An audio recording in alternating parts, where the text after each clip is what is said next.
Bonjour à tous, c'est David, bienvenue dans cette nouvelle vidéo. Aujourd'hui nous allons parler des œufs. Alors je me suis rendu compte que c'était compliqué de trouver des bons œufs quand j'ai emménagé dans le sud-ouest et quand je suis allé sur les marchés locaux et que je me suis rendu compte que les œufs qui étaient vendus sur les marchés, la plupart avaient un code 3. Alors pour rappel sur les codes qui figurent sur les œufs, 0 c'est les œufs bio, 1 c'est les œufs de plein air, 2 c'est les poules en batterie et 3 c'est les poules en batterie dans des cages. Et trouver sur des marchés du sud-ouest des œufs 3, donc ça veut dire que les personnes achètent les œufs à des industriels et les revendent en faisant croire que ce sont des œufs fermiers notamment. Quand on achète ces œufs dans une grande surface, eh bien on sait où on va, on sait que ce sont des œufs industriels, mais quand on va en magasin bio, eh bien on peut avoir des œufs industriels bio ou des œufs de petits producteurs. Pour ça, il faut poser la question à la personne qui s'occupe de votre magasin bio. Depuis maintenant plus d'un an, je possède des poules. Donc au départ 3 poules, puis 6 poules. Et puis là maintenant, j'ai 14 poules et un coq. Et avec des poules qui sont en train de couver et donc qui vont faire des poussins d'ici quelques semaines. Il faut 3 semaines pour avoir des poussins. Donc il manque encore 2 semaines et il y aura plein de petits poussins. Alors mes poules sont nourries exclusivement avec du grain bio. D'ailleurs ça n'a pas été simple à trouver puisque le but c'est d'avoir quand même une variété de grains. Ensuite il y a des choses qu'il ne faut pas donner. Alors moi ce que je donne c'est du triticale, du blé, du millet, du sorgho et du lin. Tout ça exclusivement en bio. En plus de ça je vais donner de l'ortie, donc de l'ortie qui pousse dans mon jardin, du romarin pareil qui pousse dans le jardin, et de l'ail frais. Tout ça c'est pour apporter des éléments qui vont permettre de renforcer le système immunitaire de la poule parce que les poules peuvent être malades comme tous les animaux d'élevage. Alors certains ne le savent pas, mais une poule ne pond pas tout le temps. L'hiver une poule pond très peu. Au printemps elle commence à pondre vers le milieu du printemps et une poule en moyenne ça pond à peu près 250 œufs, ça dépend des races de poules, mais donc ça ne pond pas tout le temps. Une poule quand ça couve, ça ne pond pas. Donc au printemps les poules vont vouloir couver puisque c'est là où il commence à y avoir beaucoup de nourriture, donc elles vont pouvoir nourrir leurs poussins, donc elles couvent au printemps et quand une poule couve, eh bien elle ne pond plus d'œufs. Alors il y a deux possibilités, soit on l'empêche de couver, alors évidemment les industriels ne s'embêtent pas comme moi, eux ils donnent certaines substances qui vont couper à la poule l'envie de couver, ou ça peut être des choses qui font baisser la fièvre. Parce que quand une poule couve, eh bien, elle se fait une fièvre. Et oui, cette fièvre, elle sert à maintenir les œufs à une température suffisamment élevée. Puisqu'en fait, vous prenez un œuf fécondé, vous le mettez à température ambiante, il ne se passe rien. Vous le mettez sous une poule ou dans une couveuse, eh bien, la magie va opérer et les transformations vont se faire, c'est-à-dire que les cellules fécondées vont faire en sorte qu'il y ait un embryon qui apparaisse et puis au bout de 3 semaines, un petit poussin. Et ça, c'est uniquement si on atteint une certaine température. J'ai également vu beaucoup de... Alors, je ne parle pas des industriels et surtout pas des industriels intensifs où ils font vraiment de la cochonnerie, mais je vois beaucoup de particuliers qui ont des poules et qui parquent leurs poules dans une toute petite surface et puis à la fin, dans leur parc, il ne reste plus que de la boue, il n'y a rien d'autre. Moi mes poules elles ont un petit parc de 200 mètres carrés dans lequel en fait elles restent pas longtemps puisque après je les laisse en liberté et elles vont gambader dans 4000 mètres carrés. Donc mes poules sont en liberté et surtout elles ont suffisamment de surface pour avoir autre chose à manger que le grain bio qu'on leur donne. Donc elles vont manger des insectes, des vers de terre, elles vont manger de l'herbe aussi, elles vont manger certains végétaux. Et tout ça fait que ça va faire une alimentation qui va être variée, qui va être équilibrée. Il faut savoir que la qualité d'un œuf dépend de ce que la poule a mangé. Donc si vous donnez de la cochonnerie, pour rester poli, à vos poules, ou si un industriel donne des saloperies à ses poules, eh bien les œufs, ce sera des mauvais œufs pour nous, des œufs qui vont être mauvais pour la santé. Notamment, ce que font tous les industriels quasiment, c'est qu'ils vont donner énormément d'oméga 6, d'aliments qui contiennent des oméga 6 aux poules. Au final, on va avoir des œufs qui vont être extrêmement riches en oméga 6. En moyenne, il y a 40 oméga 6 pour un seul oméga 3. Nous, nos poules, elles ont 3 oméga 6 pour un oméga 3. Alors le problème de cet excès d'oméga 6 dans les œufs, c'est quoi? C'est qu'ils sont pro-inflammatoires. Donc ils vont entraîner ou favoriser l'inflammation, et sachant que c'est l'inflammation qui fait le lit de toutes les maladies qu'on peut avoir. Donc en mangeant des œufs qui sont riches en oméga 6, vous allez favoriser l'apparition de toutes sortes de maladies. Que ce soit des infections, que ce soit des maladies du tube digestif, des maladies articulaires, toutes les maladies qui sont inflammatoires vont être favorisées par cet excès d'oméga 6.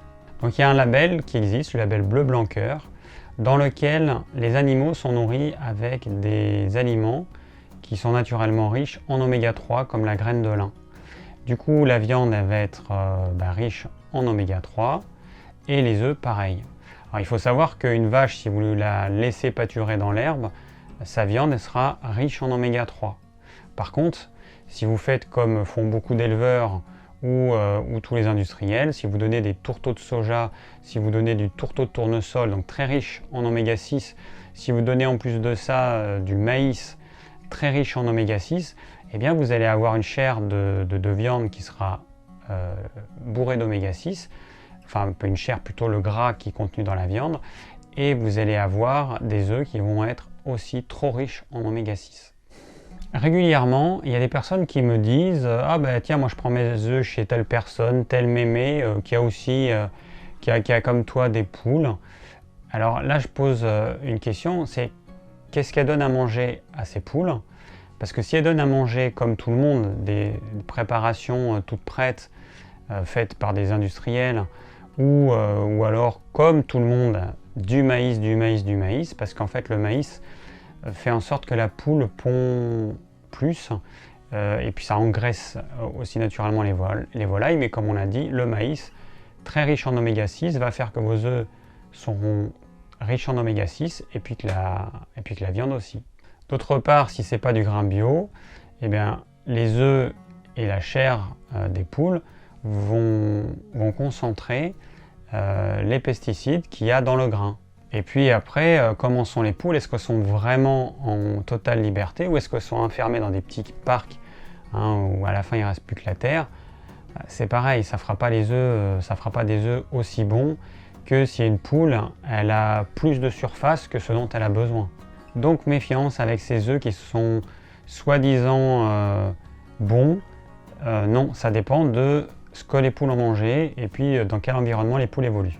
Alors autre problème, j'ai vu des mélanges pour poules pondeuses, donc qui contient différentes graines. Sur certains paquets il y a marqué riche en oméga 3, sauf que quand on voit la composition, il y a uniquement 5% de graines de lin maximum, donc c'est quand même pas beaucoup, sachant que tout le reste ce sont des graines qui contiennent des oméga 6.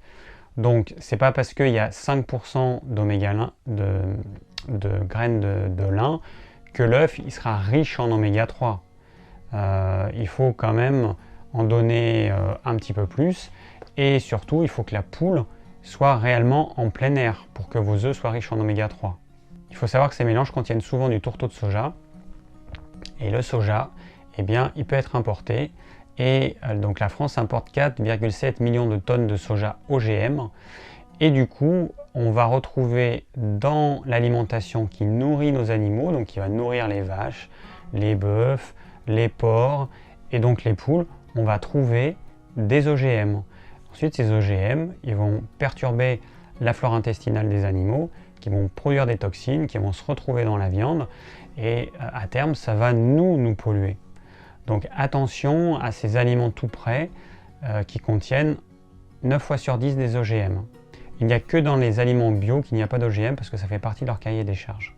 Alors donc je vais avoir des poussins et donc j'ai parlé avec des amis éleveurs et ils m'ont dit qu'ils ne s'embêtaient pas, ils achetaient des mélanges tout prêts pour poussins et donc moi j'ai dit non, moi je veux le préparer moi-même avec du grain que j'aurais choisi, dont je connais la provenance, puisqu'en fait tout le grain que j'achète, tout le grain bio que j'achète, il est local, c'est dans moins de je sais pas, de 20-30 km à la ronde. Donc le millet, le sorgho, le lin, le blé, le triticale, ce sont des graines qui sont cultivées en bio et au niveau local. Donc je vais faire mon mélange et je me suis rendu compte que la quasi-totalité des éleveurs ne s'embêtent pas et ils achètent quelque chose de tout prêt. Alors il peut y avoir, si c'est pas bio, il peut y avoir, comme j'ai vu dans certaines préparations, du tourteau de soja, donc encore une fois qui peut être à base de soja OGM. Et puis si c'est pas bio, les pesticides qui sont contenus dans les grains vont se concentrer dans les poulets ou les poules qui après font des œufs. Après, ce qu'on peut trouver également, c'est qu'on peut trouver des graines de lin extrudées. Alors le procédé d'extrudation consiste à mettre la graine dans une machine qui va, en fait on réduit la graine en farine et ensuite on le met dans une machine. Et ensuite cette machine, elle est sous haute température et sous haute pression et ça va faire une cuisson quasi instantanée de la farine de cette graine. Sauf que ce procédé de fabrication, évidemment, il est extrêmement destructeur pour les nutriments et vous allez avoir un produit qui va être complètement dénaturé, des oméga 3, donc dans la graine de lin, qui vont être complètement dénaturés. Donc c'est complètement à proscrire et quand vous achetez ces produits tout près des produits faits par des industriels, c'est ce que vous pouvez avoir. Vous pouvez avoir ça, vous pouvez avoir aussi des additifs qui sont rajoutés, des additifs chimiques. Alors évidemment, si vous n'avez pas vos poules, si vous ne pouvez pas les nourrir vous-même avec du grain bio, si vous n'avez pas un terrain, forcément vous allez devoir acheter vos œufs. Alors où les acheter? Il faut savoir que, à mon avis, le minimum c'est de prendre des œufs bio, mais ça ne vous garantit pas ce que la poule a mangé en termes d'aliments contenant des oméga 3. C'est que majoritairement, vos œufs bio, ils seront très riches en oméga 6. Pourquoi? Parce que les plantes comme la graine de lin coûtent beaucoup plus cher que du blé. Le rapport, il est de 1 pour 10. Mais ce que donnent les industriels, c'est majoritairement du maïs. D'ailleurs, c'est le maïs qui va notamment faire une belle couleur orangée à vos œufs. Et si la couleur elle n'est pas suffisante, les industriels rajoutent un colorant, l'astaxanthine, donc qui n'est pas mauvais en soi, puisque c'est un antioxydant. La seule chose, c'est que cette coloration orangée n'est pas du tout naturelle. Les œufs, moi mes œufs, ils ne sont pas orange, ils sont jaunes. Pourtant, ce sont des poules qui gambadent, qui mangent de l'herbe, on ne peut pas faire plus naturel, mais les œufs ne sont pas orange comme ceux que vous pouvez acheter en grande surface. Donc si vous avez la possibilité, recherchez des œufs label bleu blanc cœur et donc achetez ceux-là parce qu'ils seront riches en oméga 3. Alors ils ne seront pas bio, mais au moins ils seront riches en oméga 3. Sinon, tous les autres œufs sont très riches en oméga 6, tout simplement parce que c'est une question de coût et que pour enrichir l'alimentation en oméga 3, ça coûte beaucoup plus cher. Donc à moins que ce soit marqué sur la boîte, c'est sûr que vos œufs ils seront très riches en oméga 6, donc pro-inflammatoire. Et si vous achetez vos œufs sur les marchés, attention, regardez bien le code qu'il y a sur les œufs. Si jamais il n'y a pas de code, demandez à la personne ce qu'elle donne à manger. Demandez-lui comme ça, comme si de rien n'était, est-ce que vous donnez du maïs? Si la personne vous dit oui, vous savez que vos œufs ils seront riches en oméga 6. Est-ce que la personne donne des graines de lin? Vous verrez ce qu'elle vous répond, sachant que c'est un petit peu compliqué à donner les graines de lin parce que les poules, a priori, elles aiment pas trop ça. En fait, c'est une petite graine toute plate. Et du coup, il faut un petit peu ruser. Alors, il faut les mélanger avec autre chose. Moi, c'est ce que je fais avec d'autres grains. Et puis, quand vous mettez la graine de lin dans de l'eau, il y a un petit gel qui se forme. Donc, je fais ça avec du blé. Et du coup, elles vont le manger. Voilà. Mais il faut quand même un petit peu ruser. Ou alors, il faut concasser la graine ou la réduire en farine pour faire une espèce de pâte. Et à ce moment-là, elles vont le manger. Mais c'est pas en jetant comme ça des graines de lin que les poules elles vont les manger. Non, ça fonctionne pas comme ça. Alors pour finir, comme je parle des œufs, je vais parler du cholestérol. Donc le jaune d'œuf contient naturellement du cholestérol. Pendant des dizaines d'années, on a fait la chasse au cholestérol exogène, c'est-à-dire celui qui vient de notre alimentation. Et puis on s'est rendu compte qu'en fait, en diminuant la quantité de cholestérol qu'on mange, ça ne change quasiment rien à notre taux de cholestérol. Pourquoi? Parce que les 3/4 du cholestérol sont fabriqués par notre foie. Donc si notre foie fabrique un excès de cholestérol, il y a une raison. Il faudrait trouver la cause de cette raison, mais ce n'est pas en supprimant le cholestérol externe que ça va changer quelque chose. Donc pendant toutes ces années, le jaune d'œuf a été considéré comme quelque chose de mauvais pour la santé, parce qu'on pensait que ça allait faire monter le taux de cholestérol, ce qui était faux, hein. Et aujourd'hui, eh bien, l'œuf est redevenu un aliment santé, mais comme je vous l'ai dit, il faut que ce soit un bon œuf qui a été bien, enfin une poule qui a été bien nourrie pour faire des bons œufs qui sont naturellement riches en oméga 3. Et ça, c'est super dur à trouver. Mais au niveau du cholestérol, vous n'avez pas de souci à vous faire. Vous pouvez manger 1 ou 2 œufs par jour, vous n'aurez aucun problème. Merci d'avoir suivi cette vidéo, j'espère qu'elle vous aura plu et qu'elle vous aura éclairé sur la question des œufs. Si vous avez des questions, n'hésitez pas à laisser un commentaire. Si vous désirez recevoir gratuitement mes conseils pour une alimentation saine, cliquez sur le lien ci-dessous. Et je vous dis à très bientôt pour de nouvelles vidéos.